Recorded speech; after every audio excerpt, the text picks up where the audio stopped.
I can still remember the exact moment it all started falling apart. Not with a whisper, not with a slow unraveling, but with a damn explosion. It was 2:47 p.m. on a Tuesday. I was in a glass conference room on the 21st floor of Morgantech HQ, heart pounding in anticipation. 11 years of blood, sweat, and late nights, all leading to this moment. The VP of Strategic Growth role. Mine, or so I thought.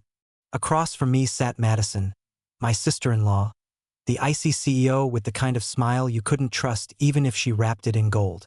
Madison Taylor, age 41, stunning, polished, and ruthless. She used to be just my wife's big sister. Now she was the gatekeeper to my future.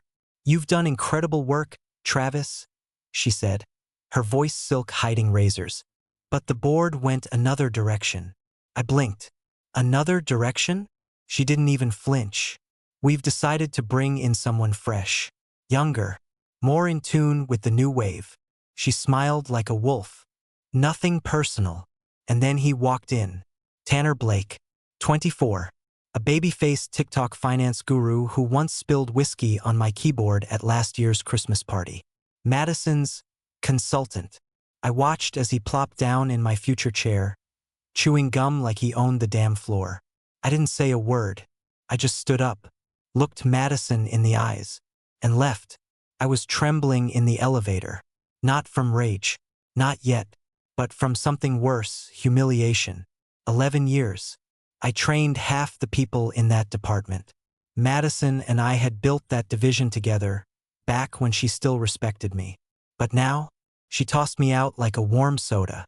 I drove home, fast, radio off, mind buzzing. My wife, Jessica, would understand. She had to. She'd been there since the beginning. She saw the sacrifices I made. She was supposed to have my back. When I walked into our house in Chestnut Ridge, she was in the kitchen, pouring wine into a glass like she didn't have a care in the world. Yoga pants, hair tied up, not a clue what just happened. I closed the door a little harder than I needed to. She didn't flinch. "I got passed up," I said. She turned, raised one perfectly plucked brow. "Wait, what?" "VP role." Madison gave it to that Tanner kid. Jessica didn't gasp, didn't curse. She didn't even seem surprised. Instead, she tilted her head, sipped her wine, and said, "You're overreacting. It's just a promotion." I blinked. "Just a promotion?" "Jess, that was my job. She gave it to her boy toy. She probably had her reasons. You've been distant lately. Maybe she wanted someone more dynamic." She shrugged. "And Tanner is kind of impressive, honestly." I stared at her like she was speaking another language. She wasn't defending me. She was defending them. Something in me cracked. That night I didn't sleep. While she snored softly beside me, I was wide awake, calculating, remembering. My mind went to the shell companies I'd built for Morgantech side ventures, consulting firms, vendor operations, dummy corps. 21 of them, all tied to me, all responsible for 92% of Madison's new division's revenue. At 6:03 a.m., while the world was still stretching, I pulled out my laptop, logged into each backdoor admin panel, and began the withdrawals. Quietly, cleanly. No one would even notice until it was too late. At 8:12 a.m., Jessica's phone buzzed. She groaned, reached over, and mumbled, "It's Maddie." I didn't look at her. I just got up, dressed, and left. By noon, Madison had called me 6 times. By the 7th, I finally picked up. Her voice cracked. "Travis, what the hell is going on? The contracts, the accounts, everything's vanishing." I smiled, watching traffic from my office window. "Yeah," I said calmly. "Not personal." Then I hung up. But that wasn't even the beginning. That was just the spark. Because 2 days later, I saw the first text message. Jessica had left her phone on the bathroom counter while she showered. Normally, I wouldn't have looked. But something in me, something raw and cold, needed to know. It was Tanner, the little bastard. "Last night was wild, smiling face with horns. When can we play again? Tell your hubby you're at Pilates," or something face-blowing a kiss. My stomach turned. I scrolled. Dozens of messages. Photos. Flirty crap. Plans. Some messages hinted this had been going on for months. Business trips. Late dinners. Even that one yoga retreat she took in June? My world went silent, like someone had hit mute on my life. I was standing in the bathroom, holding her phone, when she stepped out of the shower. Wet hair, towel wrapped, humming like a Disney princess. I turned to her, phone in hand. "Tell me the truth," I said, my voice hollow. She blinked. "About what?" "You and Tanner." Her eyes narrowed. Then, like flipping a switch, she rolled them. "Are you serious right now? You're invading my privacy." My hands shook. "Don't play dumb." She walked past me, didn't even bother covering up her disgust. "Grow up, Travis. If you weren't so boring, maybe I wouldn't need someone who actually excites me." That was the first time I truly saw her. And I realized, the woman I married was long gone. She walked out of the bathroom like nothing had happened. Just a towel on, humming some ridiculous pop song like she hadn't just shattered 11 years of marriage with a smug roll of her eyes. I stood there, still holding her phone. Tanner's stupid grin burned into my memory from the messages. He had even sent her a playlist titled, "For Us," with emojis. Emojis. I didn't say a word. I didn't scream. I didn't throw the phone. I just placed it gently on the counter and walked downstairs. The rage was still there, bubbling under the surface, but another feeling was starting to creep in. Something cold, like the moment right before a snowstorm. Jessica didn't follow me. She didn't even care to explain. I guess she figured I'd get over it like I got over everything else she did. The passive-aggressive remarks. The emotional distance. The way she stopped touching me like I was a man and started treating me like I was just furniture. By noon, her silence had turned into open attitude. She was clinking dishes in the kitchen like I was the one who had ruined her day. "Look," she finally said without turning around. "If you're going to sulk, at least do it in your office. Or go to the gym. This tension is exhausting." I laughed. A real one. Bitter and sharp. "Tension? You're screwing a guy whose balls haven't even dropped? And I'm the one causing tension." She turned, arms crossed, with that same fake concern she used when she wanted to manipulate me. "You think I planned this? Maybe if you didn't turn into such a damn robot, I wouldn't have had to look elsewhere." That hit, not because it was true, but because I remembered all the times I had made time. The spontaneous dinners, the anniversary trips, the nights I stayed up late just to hold her when she was stressed. And this is what I got. A betrayal and a lecture? Something in me shut off. I walked to my home office, closed the door, sat down at the desk where I built half of Morganteca's side empire from scratch. I stared at my reflection in the black screen of the monitor and realized I was done playing the good guy. By 3 p.m. I had called my lawyer. Not to file for divorce yet, but to secure my financial protections. I told him everything. The shell companies, the digital signatures, the legal gray areas Madison and I had once danced through together. He was silent for a beat and then said, "You'll be in a very strong position if things get messy." "They're already messy," I replied. Meanwhile, the calls from Madison kept coming in. She even sent Jessica to talk to me, thinking that would help. I almost laughed when Jessica knocked on the office door and peeked in, holding 2 mugs of coffee like this was a sitcom. "Come on," she said. "Just cool off. You're being dramatic." "Is that what you said to Tanner when you were in our bed?" Her face froze. Then, just like that, she smirked. "Oh, please. It's not like you've been the picture of a perfect husband. I needed someone who saw me." I stood up, walked past her, and said one thing. "Don't mistake my silence for weakness, Jess. You're going to learn who I am now." She laughed behind me, mocking, light, careless. I didn't even turn around. By the end of the day, I had an encrypted drive in a safe deposit box, a meeting scheduled with an auditor, and Madison's company financially bleeding. They just hadn't figured out yet how bad it was. The affair wasn't just betrayal. It was war. And I was done playing defense point 2 days after I found the messages. I finally understood how deep the rot went. See, betrayal doesn't come all at once. It seeps in, trickling like poison until everything tastes sour. Jessica was still walking around the house like nothing had changed. She laughed at her phone, took bubble baths, blasted music from her yoga playlist.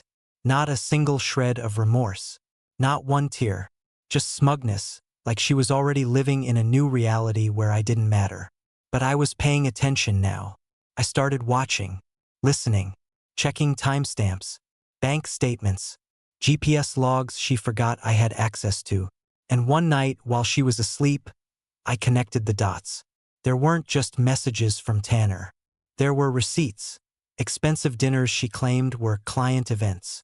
A $3,200 charge to a boutique hotel in Aspen. She told me she was visiting her cousin that weekend. But guess what? That cousin had been dead for 3 years. And then there was the Miami trip. That's the one that really made me see red. She said she was attending a wellness retreat. I had even helped pack her suitcase. Turns out, Tanner was tagged in an Instagram story from a rooftop pool. Same hotel, same damn dates. I downloaded it before it got deleted. It wasn't just a fling. They were celebrating together. Like I didn't exist. Like the past 11 years of marriage had been nothing but background noise for her new little adventure with a kid who probably still called his mom when his stomach hurt. By the end of that week, I had built a full dossier. Every lie, every transaction, every location. My lawyer had a copy. So did my private investigator. Yeah, I hired one. It wasn't just about the affair anymore. I needed to know everything. I needed leverage. Because Jessica, she wasn't going to make this clean. It was a Friday when things finally snapped. She came home from Pilates in a new outfit, tag still on, and casually dropped her gym bag on the floor like she'd just done 5 reps of pretending to be faithful. I was at the kitchen island with a glass of whiskey. Calm, focused. Busy day. I asked without looking at her. She smirked. You care now? Just wondering if you told Tanner about the prenup. Her eyes twitched. I turned slowly, meeting her gaze head-on. Or maybe you forgot what happens if you cheat. She laughed, but it wasn't real. Cracked on the edges. You're bluffing. Am I? I walked over to the counter and slid a folder toward her. Photos, texts, receipts, even a copy of the hotel booking she made under her old college alias. Her face drained of color. No smirk now. You've been spying on me? I shook my head. You've been lying to me. I just finally decided to stop being blind. She didn't flip through the folder. She didn't cry. She didn't even apologize. Instead, she said, You're pathetic. That word hit harder than I expected. She grabbed the folder and stormed upstairs. I heard drawers slamming, her phone ringing. Probably Tanner. Probably trying to decide what to do now that I wasn't rolling over and playing dumb husband anymore. Let her run.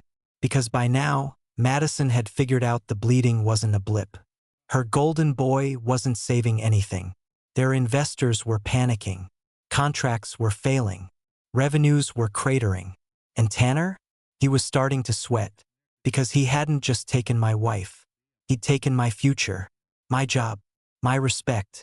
And I was about to take it all back. One lie at a time. By Monday morning, things were on fire, and I wasn't about to hand out water. Madison called again at 9:07 a.m., her voice tight with panic. Travis, we need to talk. Like now. I was already dressed in my best suit, sipping espresso like I hadn't just watched their empire buckle under the weight of my silence. Sure, I said calmly. But this time, let's make it public. She didn't know what that meant. Yet, I pulled into Morganteca's underground garage just before 10, parked in the same spot I had for the last decade, and walked up like I still ran the place. Technically, I did. Even gutted, half those contracts were still under my control. As I stepped into the boardroom, Tanner was already there, arms folded, fake confidence painted across his smug little face. Madison stood next to him, pale, lips pressed thin, sweat at her temples. I saw a few VPs whispering in the corner. Good. Let them whisper. I'm glad you're here, she said through gritted teeth. We're in crisis. You can still fix this. Oh, I know, I replied. But you won't like the cost. Tanner scoffed. We don't negotiate with threats. I turned to him slowly. You think I'm threatening you? I reached into my bag and pulled out a thick, sealed envelope. Here's a detailed report on how your girlfriend. I looked at Madison, then smirked at him. Misused over $4.7 million in vendor payouts. Madison's eyes widened. That's a lie. Really? I opened the envelope, pulling out copies of invoices. Because this one, that's for a consultant retreat at a private resort. Paid through a shell corp I dissolved last week. The money's already flagged. Silence. And then, finally, Madison cracked. Travis, we're family. Don't do this. I turned toward her, voice low but sharp. You threw that out the moment you gave him my promotion. After 11 years. And then had the nerve to call it nothing personal. So now, I'm just returning the favor.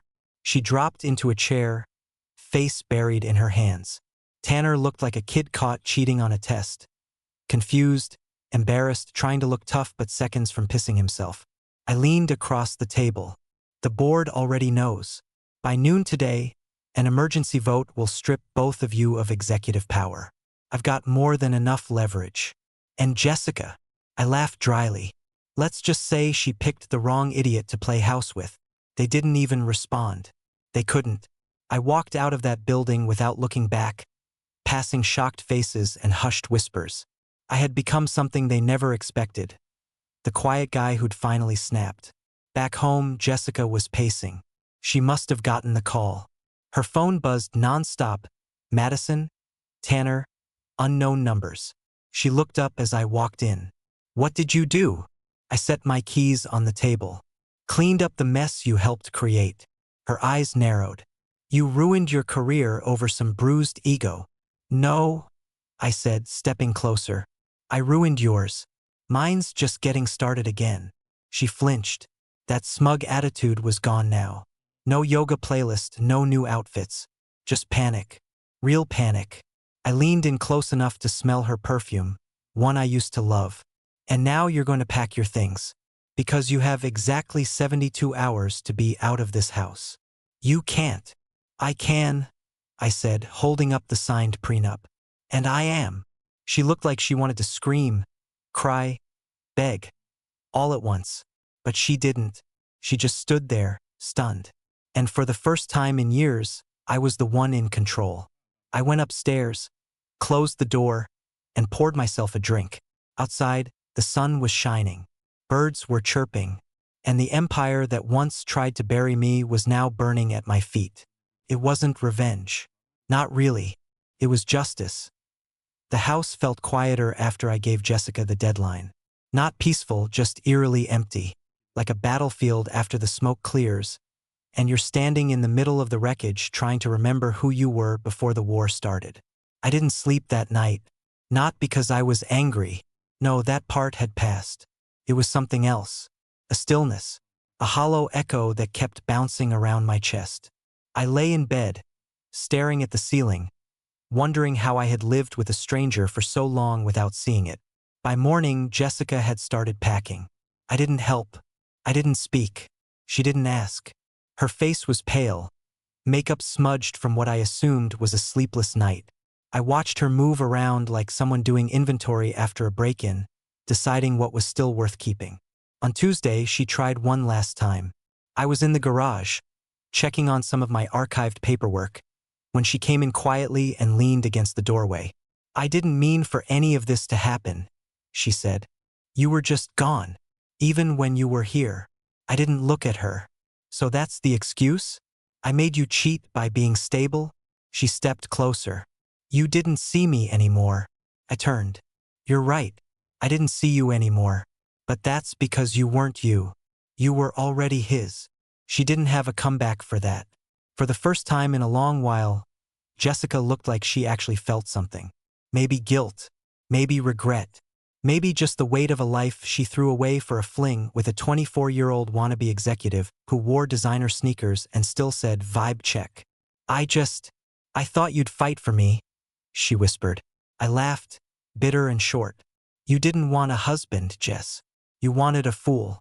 You wanted a quiet little man who'd never challenge you. That's not fighting for love. That's surrendering to betrayal. She wiped a tear. Real or performance? At that point, I didn't even care. I never meant to lose you, she said. I stared at her for a long time, then said, you lost me the moment you let him in our bed. That was it. She left 2 days early. Didn't say goodbye. Didn't even leave a note. Just vanished. Which, honestly, was the most considerate thing she'd done in months. The aftermath came quickly. Morganteca's board called for an internal audit. Madison was suspended indefinitely. Tanner was transitioned out quietly, but word spread.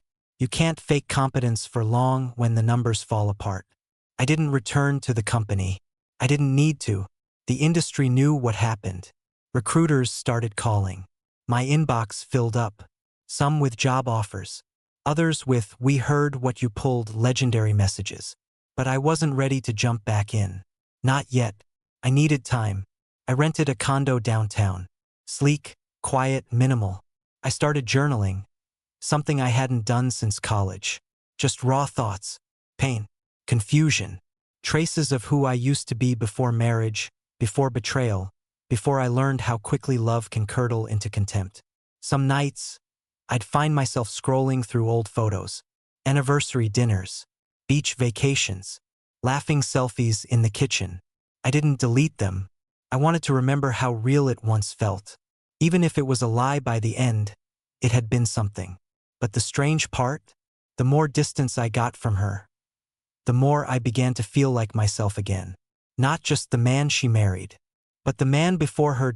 There's a strange moment after you've burned down everything. Silence. Not peace, just stillness.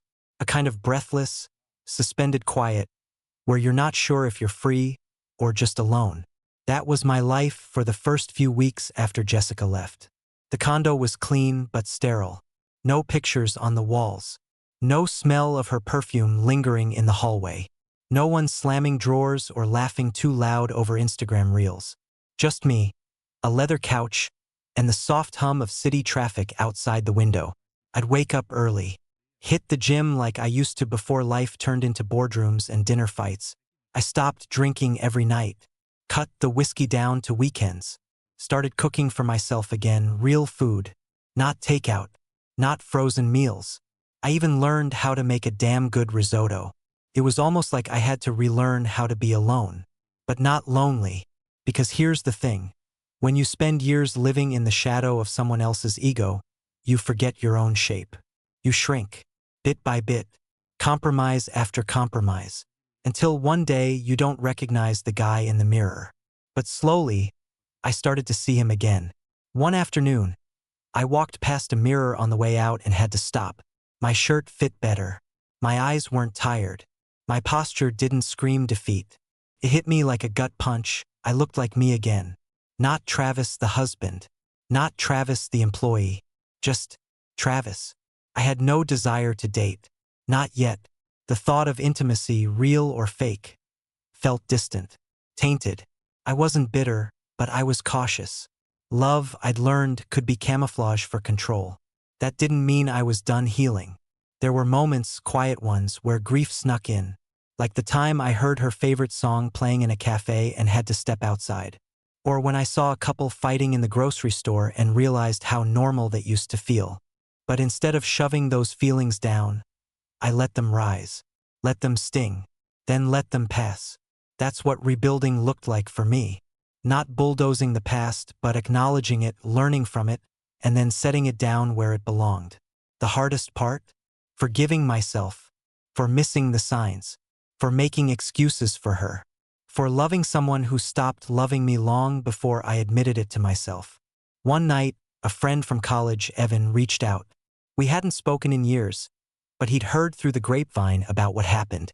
He invited me out for drinks with a few guys. Said they were talking about starting something, consulting, maybe even a startup. I almost said no. But I didn't. We met at this rooftop bar in Midtown. The conversation was easy. No pity. Just ideas, energy, vision. For the first time in months, I wasn't thinking about revenge or heartbreak. I was thinking about the future. Afterward, Evan pulled me aside and said, "You look like a man who just walked out of a war zone." I smirked. "Feels like I left my own funeral." He raised his glass. Then here's to your resurrection. I smiled and clinked it. That night, lying in bed alone, I realized something. Jessica's betrayal had broken me. But it had also set me free. I didn't wake up one day feeling whole. That's not how it works. Healing isn't a movie montage. It's not the gym or the haircut or the bourbon on ice. It's waking up every day and choosing not to spiral. It's showing up for yourself, even when you don't want to. And in that small, quiet discipline, something started to shift.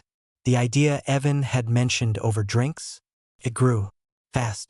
We started meeting weekly, me, him, and two guys from his old fintech company. All of us had been burned by corporate games.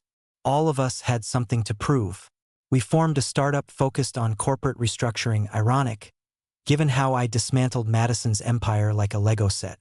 But this time, it was about helping smaller companies avoid becoming toxic playgrounds for nepotism and backstabbing.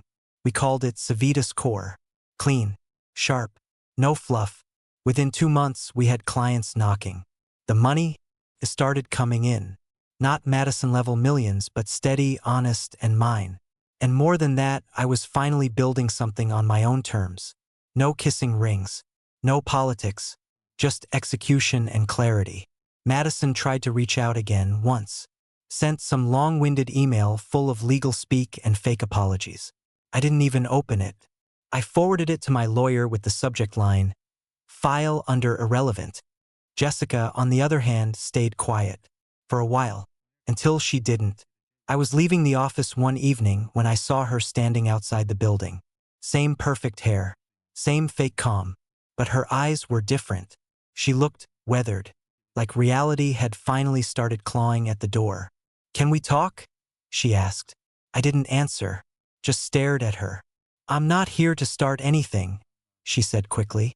I thought you deserved to know I'm sorry." "Why now?" I asked. "Why say it now, when it no longer matters?" Her voice cracked. "Because I didn't think you'd move on without me. And you did." She wasn't wrong. That's what really ate her alive. Not guilt, not love. It was the fact that I was better without her. Stronger, standing taller, thriving. I looked at her and felt nothing. Not anger, not sadness, not desire, just space. "I hope you figure yourself out," I said, stepping around her. "But whatever you're chasing, you won't find it in someone else's bed." She blinked like she wanted to cry, but couldn't. I didn't wait. I just walked away. Her voice called after me once. Soft, hollow, but I never turned back. Later that night, I sat on the balcony of my condo, glass of whiskey in hand, the skyline flickering in the distance. Not to mourn, not to reflect, but to breathe. I had finally stepped out of her shadow. I had survived the worst kind of betrayal, not just the cheating, but the loss of trust, of self, of direction. And I had rebuilt. Better. I wasn't interested in bitterness anymore. I wasn't angry. I didn't need revenge. I'd already won by becoming someone I respected again. A friend once told me, "You'll know you've healed when you stop needing to remind people that they hurt you." He was right. I didn't need to remind Jessica, or Madison, or anyone.